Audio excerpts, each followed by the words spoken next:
ప్రతి రాశి వారికి ఈ యొక్క గ్రహస్థితిని బట్టి కూడా మనం చెప్పబడుతూ ఉంటుంది.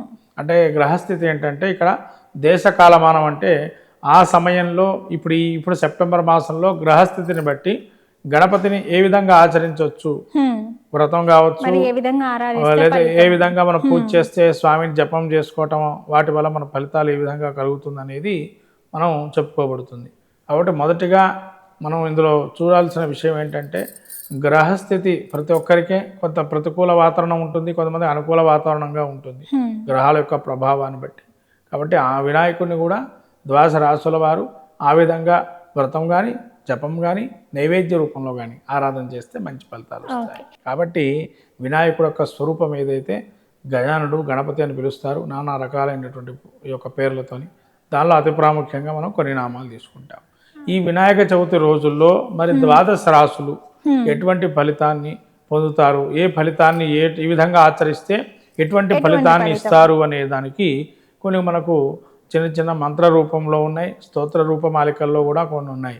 అవకాశాన్ని బట్టి వాటిని ఆచరించవచ్చు. ఓకే గురుగారు, అలాగే వచ్చేసి సింహరాశి వారు, మరి సింహరాశి వారు కూడా ఈ గణపతి అంటే ఈ వినాయక చవితికి వచ్చేసి గణపతిని ఏ విధంగా ఆరాధించాలి అంటారు?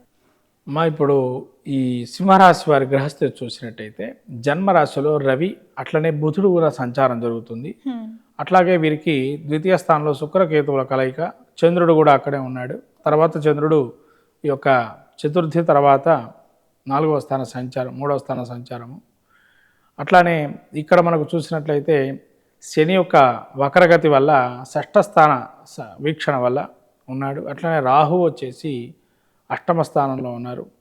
గురుడు వచ్చేసి 10వ స్థానంలో, కుజుడు ఏకాదశంలో ఉన్నారు. ఈ గ్రహ సంచారం చూసినట్లయితే సింహరాశి వారికి ముఖ్యంగా రవి బుధులు అత్యద్భుతమైన ఫలితాలు జన్మరాశి సంచారంలో కొన్ని ఆరోగ్యపరమైన ఇబ్బందులు ఉంటాయి అని చెప్పడానికి అవకాశం ఉంది.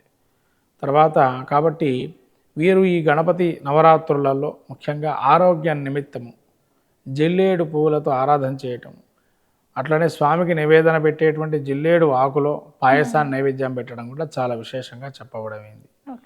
ఇది కాకుండా వీరు ఇంకా ఎటువంటి మంత్రాన్ని పఠించాలి ఈ ఇబ్బందుల నుంచి బయటపడటానికి హరిద్ర గణపతి ఆరాధన చేయాలి.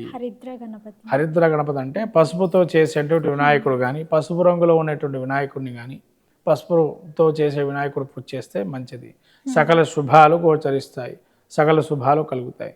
ఈ సింహరాశి వారికి జన్మంలో రవి బుధులు ఉన్నారు కాబట్టి అయినా కానీ ఈ ద్వితీయ స్థానం ముందు కేతు సంచారం అట్లానే శుక్ర సంచారం జరుగుతుంది కాబట్టి ఈ అవరోధాల నుంచి అన్ని శుభాలు కలగాలి, ఎవరు కూడా మమ్మల్ని అనేక రకాలుగా ఇబ్బంది పెట్టకుండా ఏదైనా ఆటంకాలుగా ఉన్నాయి అవన్నీ దాటి పైకి రావాలి అనే దానికి వస్తే ఈ హరిద్ర గణపతి ఆరాధన చేయాలి.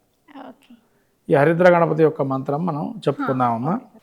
ఓం శాంతరూపాయ విద్మహే సర్వసిద్ధిద ధీమహి తన్నో హరిద్ర ప్రచోదయాత్. ఈ మంత్రాన్ని గనక పఠించినట్లయితే స్వామి అనుగ్రహం కూడా కలుగుతుంది సింహరాశి వారికి. నైవేద్యంగా మరి వీళ్ళు అటుకులు బెల్లము యథావిధిగా అవేదో నైవేద్యం పెడతాము. అవి కాకుండా ఈ హరిద్ర గణపతికి స్వామివారికి ఇష్టమైనటువంటిది ఈ యొక్క పాయసం, ఈ పాయసాన్ని నైవేద్యం కూడా పెట్టచ్చు. అన్న పాయసం, బెల్ల పాయసం కానీ అలా నైవేద్యం పెట్టి స్వామి స్వీకారం చేస్తే కూడా ఆరోగ్యరీత్యా బాగుంటుంది. ఇంకా అది కాకుండా కూడా ఇంకా ఏమైనా చేయొచ్చునా అని అంటే వీరు ముఖ్యంగా పెసరన్నాన్ని నైవేద్యం పెట్టి